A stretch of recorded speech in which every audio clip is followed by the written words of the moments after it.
Hello and welcome to a special episode of GoodCast, a podcast produced by Goodwill North Central Texas. It's a show where we highlight the education, training, and job placement success stories that have been made possible thanks to community support. Today, we're going to talk to Ryan Osborn about the recent release of his Thank You Goodwill video. Ryan is the manager of our outlet and aftermarket sales and was named Workforce Solutions for Tarrant County's Adult Education and Literacy Scholar of the Year earlier in 2024. After leaving prison and overcoming addiction with help from Goodwill, Ryan overcame hardship, took control of his education, and achieved success. I sat down with Ryan to talk about the reaction to his story, why he wanted to share it, and more. So let's hop into it. Have we done an official interview, or have I just used clips of you before? No, you've just used lots of clips of me. We've never had an official interview, so it's a pleasure to be here. Okay. Thank you for being here. So your Thank You Goodwill video came out a couple weeks ago now? Yeah, I believe it was the 12th that came out. It was officially premiered. Okay, so about 2 weeks or so. Yeah. Can you tell me what your experience was like filming that? It was a good experience. It's a little awkward at first being in a room with people you don't know asking you questions about your life, and but it was good in general. It felt good to get recognition for where I've come because it has been a hard road. So that was exciting and appreciative, and hopefully it inspires somebody else to keep moving, and regardless of where they're at in their life or what mistakes they've made, that there's always a possibility to turn it around and continue to move forward and, get back into education or, continue to move up at your job or, that it's not, being an addict is not the end of the road. Your mom was involved with this project. She did an interview. Yes. What was that conversation like? She was excited. She's pretty, a lot of my life she's probably been disappointed in me or disappointed in the choices I made. Of course, she's always loved me because she's your parent, but I think it was hard for her, a lot of time periods worrying about me when I didn't live with them and all that stuff. So I think she was excited to do it because she's pretty proud of where I'm at today. So we have a lot better relationship than we have over the years. So it's a good thing. What was their reaction to the final product? They thought it was really well done. Of course, my mom was like, I didn't know I looked that old. Everybody, once they see themselves on video, is going to critique how they look and stuff like that. But the overall product, she was really impressed with the way it came together. How did you feel about it? I liked it. I thought it was, they used one of the pictures that I didn't want them to use because it was a little embarrassing, but that's fine. Overall, though, it was a really good product and it was well put together, and I was happy with the way it turned out. A couple times when we do this, people want to see the rough cut or see the video as it's progressing before the final stage, right? Mm-hmm. Did you have any of those concerns, or were you just kind of? Yeah, I just rolled with it. I mean, I was curious how it was going to turn out, but I've known the previous ones that I've seen always turn out really well, so I had faith in y'all. Did you feel like the interview that we did right before that helped? Yeah, it definitely did. Okay. It definitely did. It helped kind of prepare me for what I was going to talk about and get more comfortable with it. So we had your premiere. Was your family excited to come to that? Yeah, they were. I mean, my niece just got out of drill team boot camp, so she drove from Tyler to come, and she was the only one that was on time. But yeah, they were all excited. They all made time for it. So, what was your coworkers or team members' reaction to it? They joke with me a lot that my ego is kind of big, and I joke around with them, but I'm proud of where I'm at today, and it hasn't been easy. It's been a lot of hard work, and I just hope it inspires people. I guess I hope that I'm trying to get some more of my coworkers to get involved and do their video, because there's a lot of us that have a pretty good story, or have been in some pretty dire straits and ended up pulling it out, and we're all proud of where we're at now, because it at one point, you never saw yourself here, and you didn't know where to start. So just the fact that we made it to where we're at, there's a lot of us that I think it would do good to inspire other people. So I've been trying to get them involved to get them on the Goodwill videos next year. Mm-hmm. So. Is that something that you have tried to do since you've worked here, to share your story, or is that something that's kind of come over time? I really wasn't probably that comfortable with it at first. A year or two into it, but I'm pretty open about where I've been and, with people. So it wasn't really, I started giving Shay a hard time about it probably a year ago and telling her I needed a billboard, just giving her a hard time and, be careful what you ask for.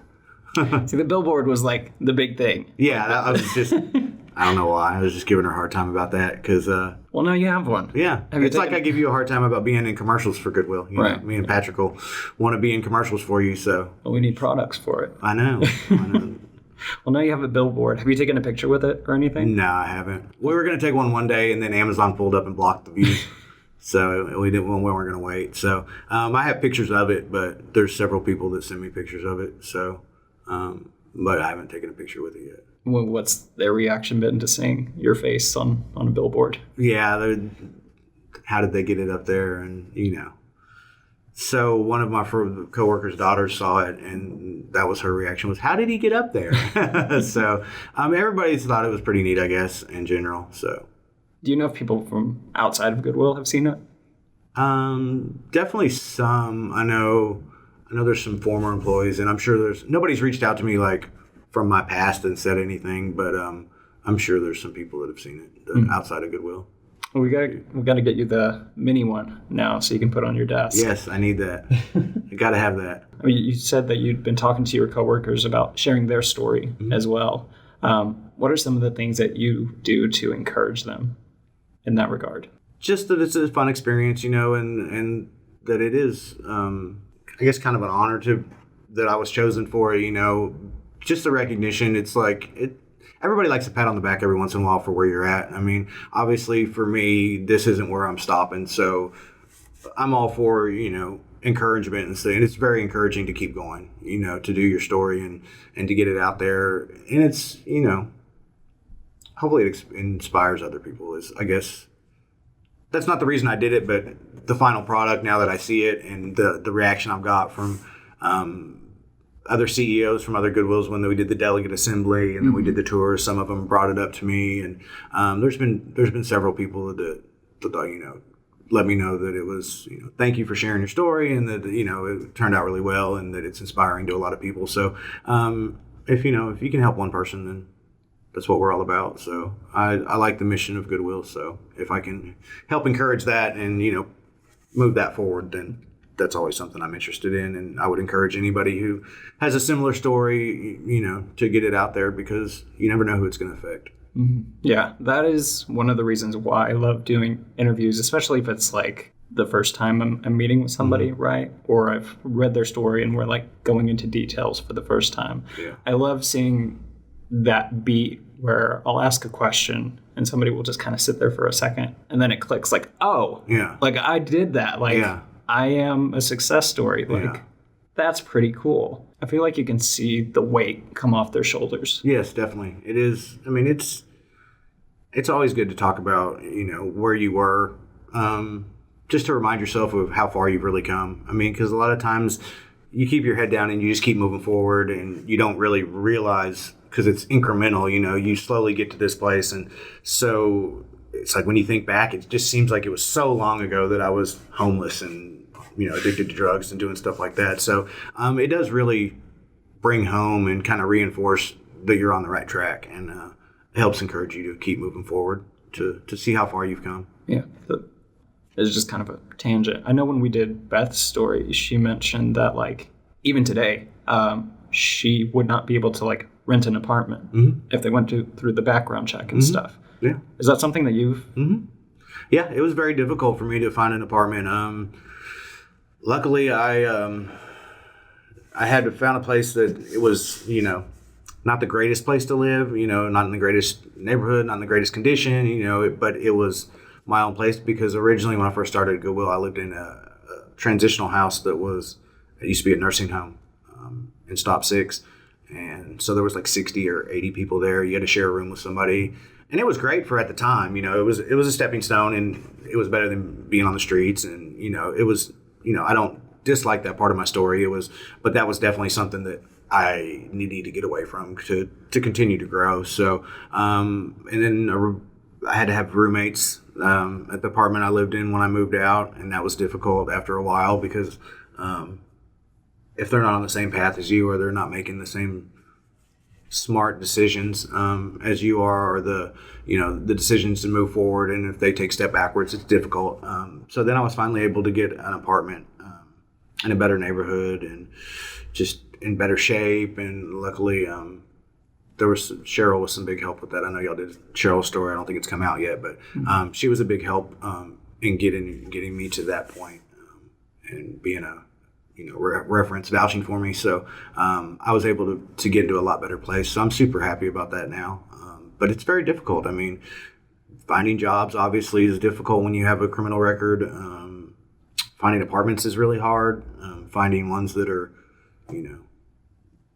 ones that you want to live in, I guess, is a good way to say it. So, I mean, there's a real struggle out there for anybody who has a criminal background and who's been through a lot of the things that a lot of us that work here have been through. So, it's difficult.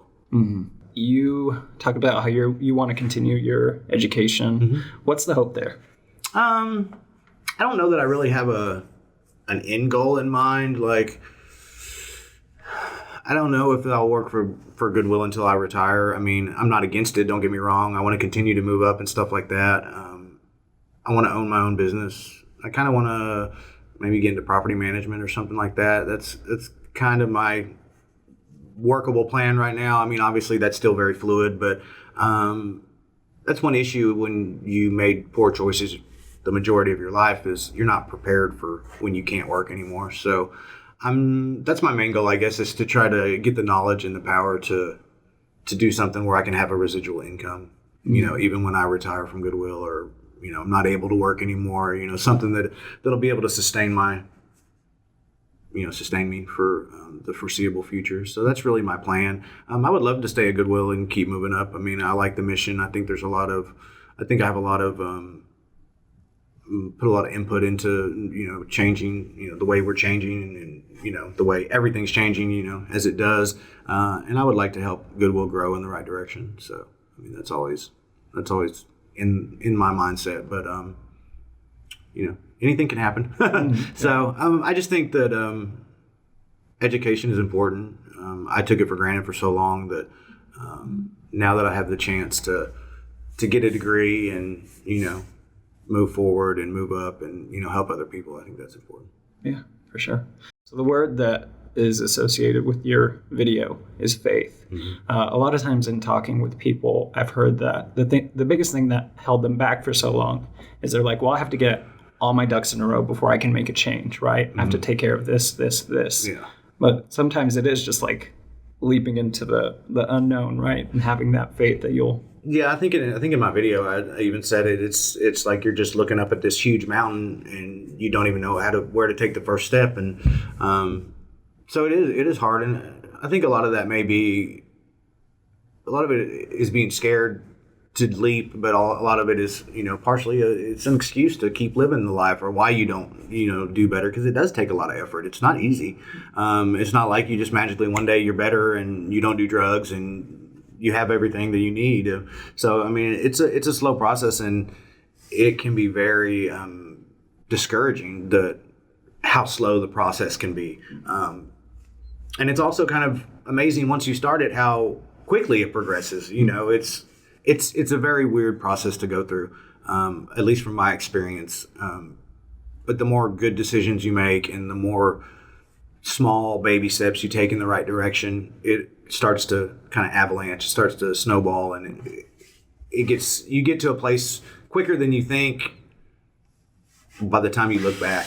But yeah, it's very daunting when you first start, and it is, mine was basically, I just walked away from everything. I quit holding on to anything that I thought I needed to take care of or whatever, and I just, moved into a transitional house and just kind of went with the flow there for a minute. And then I ended up where I'm at now. So it was just hard work and taking each step, that I could in the right direction. Yeah. And it sounded like in your story that like once your support system began to grow, and you mentioned like Teresa mm-hmm. or Patrick or Aaron, like it made things so much easier. Oh yeah. Yeah. Once you have that, because, for me growing up, pretty much everybody that I ever hung out with did drugs. There was a lot of drugs in my neighborhood where I grew up at, so that was a big part of it too, was getting away from that neighborhood. And my parents had sold their house in that neighborhood, and they moved into an apartment because they were older and they didn't want to deal with the maintenance and all that stuff that's involved with owning a house. So, getting out of that, getting away from that, and just letting go of everything really, and just, completely starting fresh with literally like the clothes on your back. Sometimes that's what you have to do. It's kind of freeing when you finally just let go, and then you can start moving in the right direction. Mm-hmm. So you feel like you're in a good place? Yeah, right now I'm in a good place. I mean, obviously I want to progress and, keep moving forward, but I'm pretty content where I'm at the moment. Thank you once again to Ryan for speaking with me and sharing your story. If you would like to see the full video we talked about today, you can go to thankyougoodwill.org to watch his and others. Thank you all for listening, and we'll see you in the next episode. You have been listening to GoodCast, a podcast produced by Goodwill North Central Texas. To stay up to date on all things Goodwill NCT, be sure to check out our social media and sign up for our newsletter. And if you have a second, we'd appreciate it if you could share the show with a friend or leave us a review on iTunes. It is the fastest way to help the show grow. You can find us on Apple Podcasts, Spotify, or wherever you find podcasts.